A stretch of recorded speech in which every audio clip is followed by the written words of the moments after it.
what inspired you guys to even get into editing in the first place? I'm not good at anything else.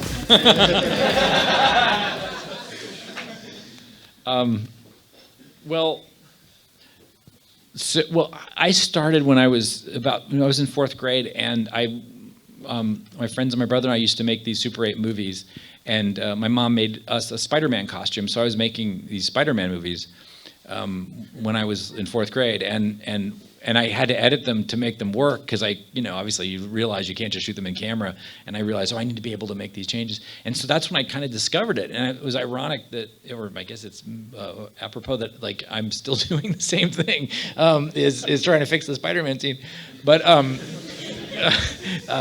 that's sort of like where I got into it, and I also really love sound, and what I used to do is I like comic books, and so what I would do is I'd take comic books and I'd take a cassette and I'd record the dialogue that's in the comic book, and I would record sound effects for it as if it was like like a read-along comic book. I did that for fun. Yeah, like an audiobook, because I like that, and I just remember really loving all those techniques of storytelling.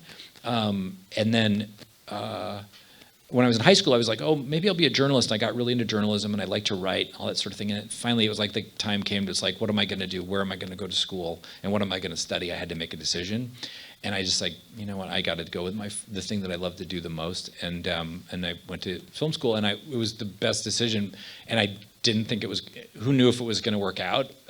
It was scary, but I was having a good time, making films. So during that time, I wasn't really, I was just sort of following what I really wanted to do. So I pretty much had the bug for a long time.